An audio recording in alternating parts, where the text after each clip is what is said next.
Thailand का visa चाहिए, वो भी सिर्फ 5 दिन में। कैसे? आओ बताता हूँ।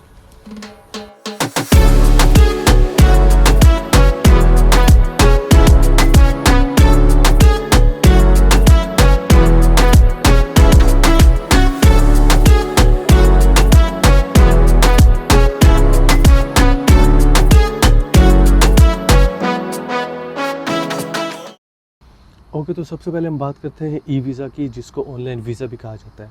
इसमें आप करते ये हो कि आप अपने घर से बैठ के लैपटॉप के ऊपर आप सिर्फ थाईलैंड की वेबसाइट पे अपना अकाउंट साइन अप करते हो। वहाँ पे मौजूद जो भी फॉर्म्स होते हैं, रिक्वायरमेंट्स होते हैं, उसको फिल करते हो। एंड देन 3 से 4 दिन में जो है वो आपको ई वीज़ा बाई मेल आ जाता है। बाई ईमेल, बाई पोस्ट नहीं, बाई ईमेल। ओके, तो इसमें ये होता ही है कि 30 दिन का होता ही वीज़ा। उसमें आप 30 दिन में आप थाईलैंड जाके जो भी करना चाहें आप कर सकते हैं। तो ये सिर्फ उन लोगों के लिए है जो कि 30 दिन के लिए थाईलैंड में जाना चाहते हैं। और ये था पहला ई वीज़ा।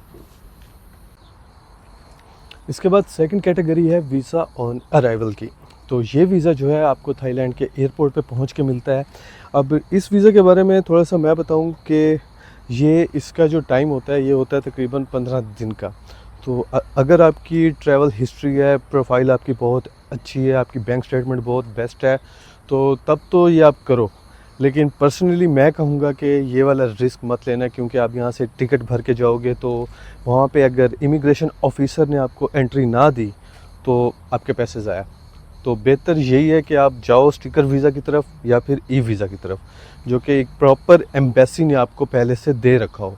तो इसमें थोड़ा सा कह सकते हैं रिस्क होता है, लेकिन मैं अगर कहूँ तो रिस्क ना लो तो बेहतर है। ओके, तो सबसे पहले हम अप्लाई करेंगे ई वीज़ा। और ई वीज़ा अप्लाई करने के लिए सबसे पहले आपको थाई वेबसाइट पे जाना है और वेबसाइट पे जाके अपना अकाउंट जो है वो साइन अप करना है। तो साइन अप करना जो है वो बहुत ही ईजी है, मतलब कि आपका नाम, डेट ऑफ बर्थ एक्सेट्रा और आपका अकाउंट साइन अप मींस के आपके ईमेल के ऊपर एक वेरिफिकेशन मेल आएगी और आपने उसको वेरीफाई करके अकाउंट अपना एक्टिवेट कर लेना है। ठीक, नंबर 1 स्टेप हो गया। नंबर 2 ये है कि आपने थाई वेबसाइट पे जाके सबसे पहले जो उनकी बेसिक इन्फॉर्मेशन है वो फिल आउट करनी है। अब वो फिल आउट करने के लिए आपको क्या क्या चीज़ें चाहिए वो मैं आपको बताता हूँ। ओके, एप्लीकेशन फॉर्म को फिल आउट करने के लिए आपको कुछ डॉक्यूमेंट्स की ज़रूरत है और वो डॉक्यूमेंट्स मैं आपको बताता हूँ क्या है। नंबर 1, आपको चाहिए पासपोर्ट। आपको पासपोर्ट की स्कैन कॉपी जो है वो आपको अपलोड करनी है फॉर्म के ऊपर। ठीक है। नंबर 2 है पासपोर्ट साइज़ फ़ोटोग्राफ। आपकी अपनी पिक्चर वाइट बैकग्राउंड के साथ आपको पासपोर्ट साइज़ में वो यानी कि अपलोड करनी है। नंबर 3, आपकी बैंक स्टेटमेंट। आपकी मिनिमम बैंक स्टेटमेंट हो तकरीबन 6 मंथ या 1 साल की तो बेस्ट होगा। तो 6 मंथ की बैंक स्टेटमेंट हो और उसमें जो आपका बैलेंस हो कम से कम 50,000 रुपये उसमें लाजमी होना चाहिए। ठीक है। नंबर 4, आपको चाहिए return ticket. Return ticket means कि आपने वीज़ा एप्लीकेशन फॉर्म भरने से पहले अपनी फ़्लाइट टिकट जो है वो बुक करनी है, इंक्लूडिंग रिटर्न टिकट। ठीक है, मतलब कि जाने की और वापस आने की, कि आप किस डेट को जा रहे हैं और किस डेट को वापस आ रहे हैं। इसमें ना एक चीज़ का ख्याल करना कि जिस टाइम पे एप्लीकेशन फॉर्म आप भर रहे हो ना, कम से कम कोई 15 दिन बाद की आपने टिकट जो है वो परचेज़ करनी है, कि अगर एम्बेसी की तरफ से कोई मसला होता है या कुछ होता है तो आपके पास उसको हैंडल करने के लिए टाइम हो। ठीक है। उसके बाद आपकी आती है होटल बुकिंग। ठीक है ना, कि आपने इस टाइम फ्रेम में जहाँ जहाँ पे स्टे करना है आपने वहाँ की होटल बुकिंग जो है लाजमी करनी है और आपने सबसे पहले उसकी यानी कि हार्ड कॉपीज़ जो है निकाल लेनी है। लेकिन फॉर्म पे फिल करने के लिए जस्ट वो आपको यानी कि ऑप्शंस देगा, होटल का नाम, उसका फ़ोन नंबर और उसका एड्रेस। ठीक है ना, तो वो आपने लाजमी पुट करना है। ठीक है ना, तो ये मेन चीज़ें हैं जो कि आपको करनी है और ये डॉक्यूमेंट्स आपको सबसे पहले तैयार करने हैं एंड देन एप्लीकेशन फॉर्म आपने फिल करना स्टार्ट करना है। तो अब मैं आपको स्टेप बाय स्टेप जो है लैपटॉप के ऊपर दिखाता हूँ कि आपने फॉर्म को किस तरह से फिल करना है और किस तरह से आपने अकाउंट को साइन अप करना है। ठीक है, तो इसको देखो, उसके बाद 5 दिन में इंशाल्लाह ताला ई वीज़ा आपके हाथों में होगा। ओके, तो करना ये है कि सबसे पहले आपने क्रोम खोल लेना है। ठीक है, और यहाँ पे लिखना है थाईलैंड ई वीज़ा और उसके बाद जो ये पहला लिंक होगा thaievisa.go.thai, इसको आपने न्यू टैब में खोल लेना है, ठीक है। और ये इस तरह का इंटरफेस जो है आपको दिखेगा। तो इसके बाद करना ये है कि यहाँ पे आपको दिखेगा क्रिएट एन अकाउंट का ऑप्शन। क्रिएट एन अकाउंट पे क्लिक करना है आपने, और यहाँ पे अपना name, family name, nationality, phone number, email, passwords, ये आपने सारा कुछ फिल करके आपने यहाँ से अकाउंट जो है क्रिएट कर लेना है। और ये कैप्चर डालना मत भूलना, ठीक है। अकाउंट आपका यहाँ से बन गया, उसके बाद फिर आपने यहाँ पे जाना है साइन इन में, ठीक है। तो साइन इन के बाद कुछ इस तरह से आपको एक पेज मिलेगा। तो यहाँ पे आप देखोगे apply for a new visa, तो यहाँ पे आप क्लिक करोगे। उसके बाद फिर अगर आप पाकिस्तान से हो तो आप यहाँ पे अपनी कंट्री ऐड करोगे पाकिस्तान, और अपनी करंट लोकेशन दोगे पाकिस्तान या जहाँ पे भी आप हो। उसके बाद अप्लाई ऐड कि आपको कौन सी एम्बेसी में करना है, कराची या इस्लामाबाद, इसमें से कोई एक चूज़ कर लो। तो मुझे पास पड़ती है इस्लामाबाद, तो मैं ये करूँगा, ठीक है। ऊपर एक इसने पॉपअप दिया है कि the online payment is not available for this location, means कि पूरा फॉर्म फिल करने के बाद आपको पेमेंट जो है एम्बेसी में जाके करनी पड़ेगी। तो ये है यहाँ पे। अच्छा, इसी तरह से अगर आप भारत का करते हो तो इंडिया, तो इंडिया के करंट लोकेशन आप लगाओगे इंडिया, और उसके बाद ये आपको कुछ एम्बेसीज़ के ऑप्शंस देगा।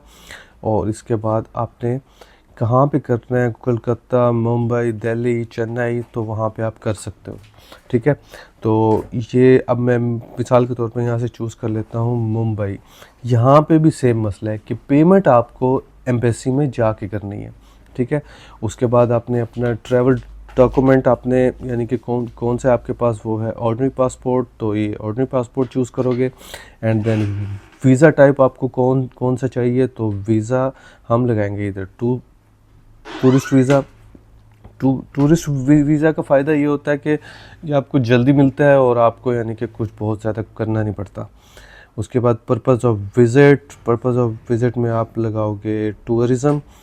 और इसके बाद अच्छा, इसमें जो है अब पर्पज़ ऑफ विज़िट चूज़ करने के बाद हमने चूज़ करना है नंबर ऑफ़ एंट्रीज़। तो मैं आपको बता दूं, यहाँ पे आप सिंगल करो या मल्टीपल करो, मिलनी आपको सिंगल ही है। तो बेहतर यही है कि सिंगल ही करना। तो अब हम यहाँ से करते हैं नेक्स्ट। इसके बाद हमारे पास जो पेज आया है वो आया है एप्लीकेंट इन्फॉर्मेशन का। तो इसमें जो है आपने अपना बायोडाटा डालना है। तो सबसे पहले यहाँ पे होगी आपकी एक पासपोर्ट साइज़ पिक्चर, और जो कि बहुत अच्छी हो, बिल्कुल वाइट बैकग्राउंड के साथ हो। और यहाँ पे आपके पासपोर्ट की स्कैन कॉपी आपने लगानी है। उसके बाद यहाँ पे आपने देना है अपना टाइटल, मिस्टर हो, मिस हो, जो भी हो, तो आपने इसमें वो चूज़ करना है। सेक्स चूज़ करना है, male, female, name, middle name, family name, and आपका फ़ोन नंबर, ईमेल, नेशनैलिटी, आपकी बर्थ की जगह, उसके बाद place of birth, city of birth, date of birth, and marital status कि आप मैरिड हो कि नहीं। उसके बाद आपने पासपोर्ट के बारे में बताना है, आपका passport number, place of issue, date of expiry, ठीक है। तो इसके बाद फिर आ जाओ आपके घर के एड्रेस पे, and then country, state, city, ये आपने चूज़ करना है। एंड देन एम्प्लॉयमेंट डिटेल्स आपने चूज़ करनी है कि आप कौन सा काम करते हो, ठीक है। यहाँ से आप अपने जो है ऑप्शंस देख सकते हो, ठीक है। उसके बाद आपने अपनी एनुअल इनकम के बारे में बताना है कि वो क्या है, ठीक है। तो इस फॉर्म को फिल करते हैं एंड देन चलते हैं नेक्स्ट। इसके बाद है ट्रैवल इन्फॉर्मेशन। इसमें आपने ये बताना है कि आपने थाईलैंड कब जाना है और वहाँ से आपने फिर कब घर आना है। तो उसमें आप ये अपनी डेट्स जो हैं मेंशन कर सकते हो। उसके बाद आपने बाई एयर जाना है, लैंड जाना है, बाई सी जाना है। ऑफ कोर्स हम बाई एयर ही जाएंगे। तो बाई एयर चूज़ करने के बाद अच्छा सिलेक्ट योर कंट्री, जैसे यहाँ पे इंडिया आप कर सकते हो, ठीक है। इसके बाद आपने ये जो लिखा हुआ है ना मोड ऑफ ट्रांसपोर्ट, इसमें आपने चूज़ करना है स्केड्यूल कमर्शियल फ़्लाइट। ओके, उसके बाद आपने फ़्लाइट नंबर देना है।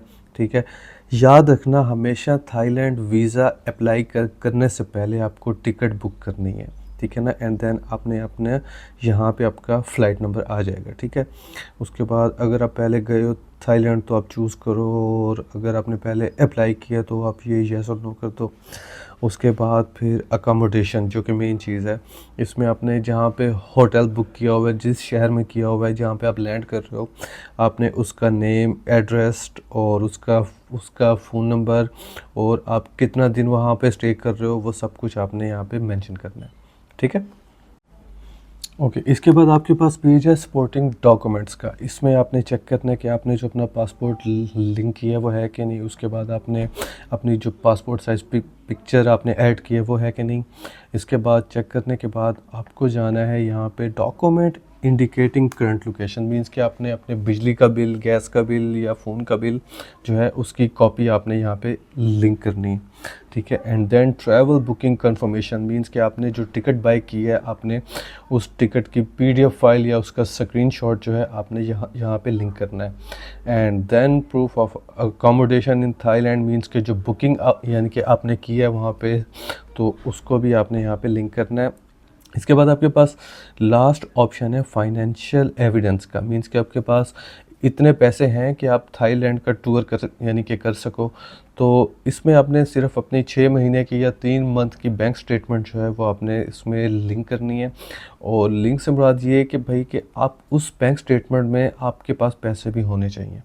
ठीक है ना, मींस के 20,000 थाई बात से कम पैसे ना हो। ठीक है ना, और वो कि आपने दिखाना है कि भाई कि आप थाईलैंड में आपके पास पैसे हैं खर्च करने के लिए। तो ये मोस्ट इम्पोर्टेंट है, तो ये चीज़ करना मत भूलना। ठीक है, उसके बाद ये करके आपने यहाँ से करना है डन, और आपका फॉर्म जो है फिल हो जाएगा।